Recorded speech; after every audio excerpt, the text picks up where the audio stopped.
Yes, we are Malaysian.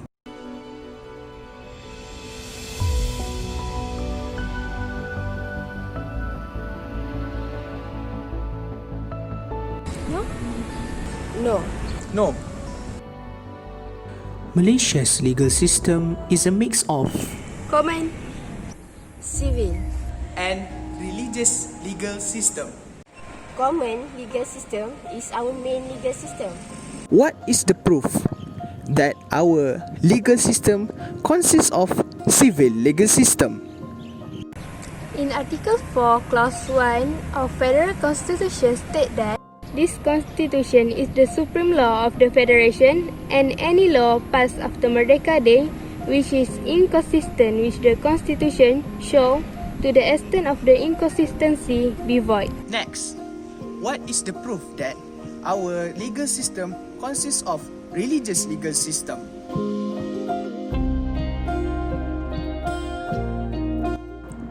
Islam is the religion of the Federation, but other religions may be practiced in peace and harmony in any part of the Federation. But remember, our religious legal system is only applicable to Muslim in Malaysia. Today, we will discuss about our religious legal system. The most widespread religious legal system is Sharia law, or also known as Islamic law. The two main sources of this religious legal system are Quran and Sunnah.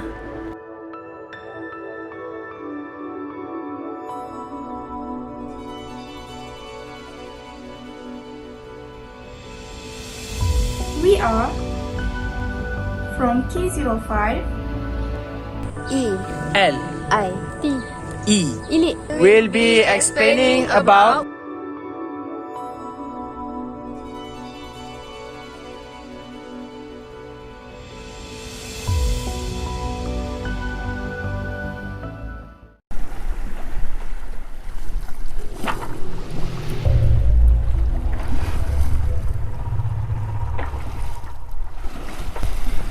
It all started with the spread of Islam by the Muslim sailors and traders in trading ports.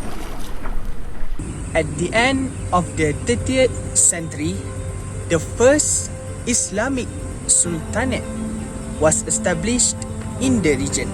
A number of sultanates exist in the Malaysian peninsula.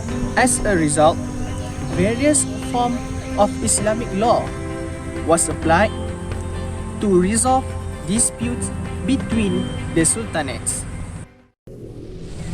During the 16th century, European powers had begun established in Malay world.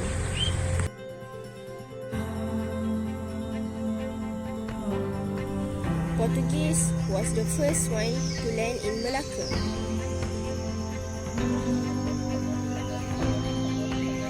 In 1521, Ferdinand Magellan from Spain landed in Philippines. They built the city of Manila in 1600. Meanwhile, the Dutch arrived in Indonesia in 1956.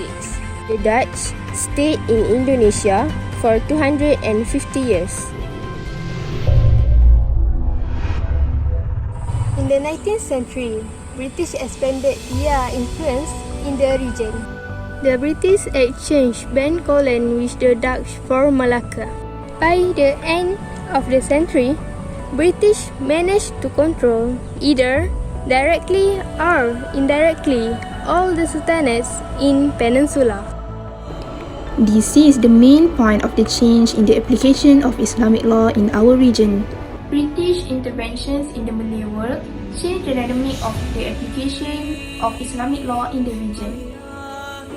During that time, the first detailed description of an Islamic court system in Malay Peninsula is for the Sultanate of Kelantan. Fortunately, we still have little understanding of how exactly this legal process was unfolded in the pre-colonial era. One of the ways on how British extend their control on Sultanate is by the way of acquiring the land and place it under British control through purchase or conquest. One of the example is the British gained control of the strait settlements from this method. How is the existing religious legal system is implemented by Sultanate after the existence of British? Firstly, in the British controlled territory, they applied British law as far as local circumstances would admit. Mostly, the British law was used in resolving issues involving criminal and civil law. However, issue involving Muslim family matters was also governed by Islamic law. At that time, the dispute were resolved by the same court that resolved issue on civil law. The court was staffed by the British judge who were instructed to apply Islamic law. Meanwhile, in the territories that British did not obtain direct control, They exerted indirect control over other Malay states by entering into treaties with the sultans. What did the treaties contain?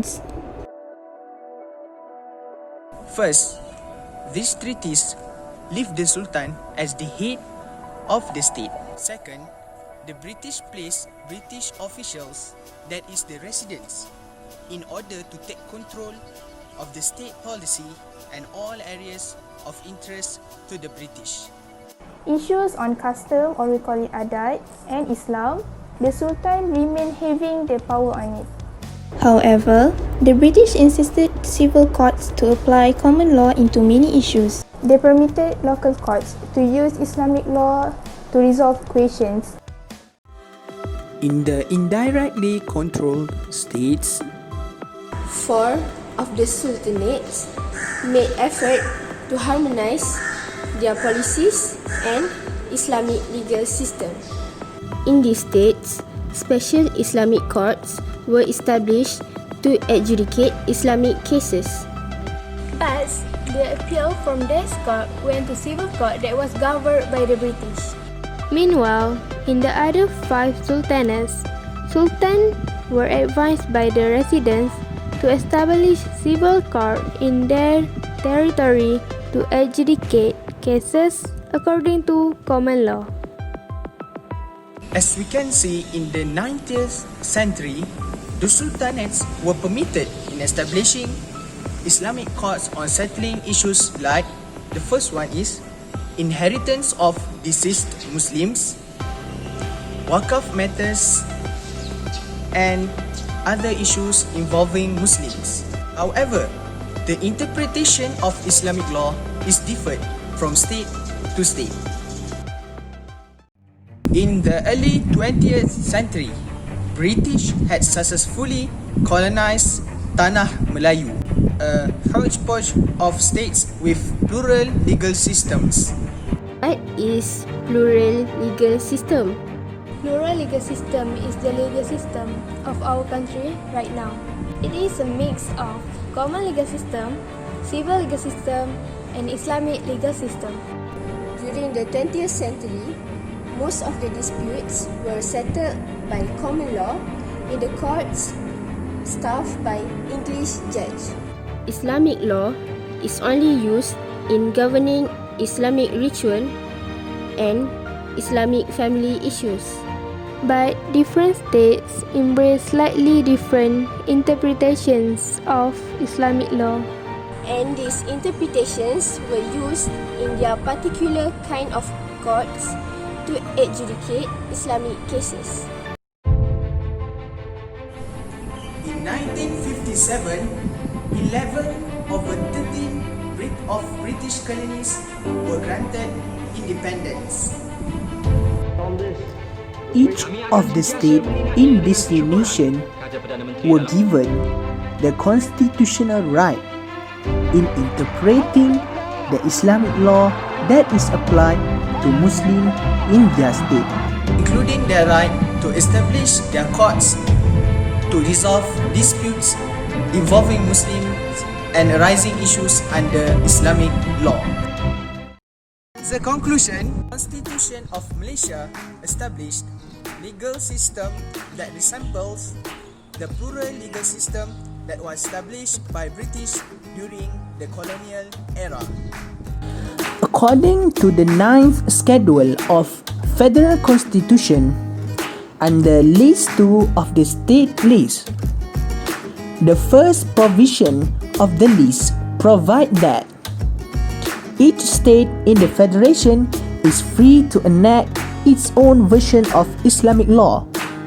Second, each state is free to establish their own state Islamic courts. However, this provision is not applied to the federal territories of this country. Throughout the years, the federal government made some constitutional amendments in order to improve the structure of the Islamic law in Malaysia. One of them is the hierarchy of the Sharia court in Malaysia. Before this, Sharia cases could only be appealed to the civil court. But now, the Islamic legal system has their own Sharia court of appeal. That is the highest court in the hierarchy.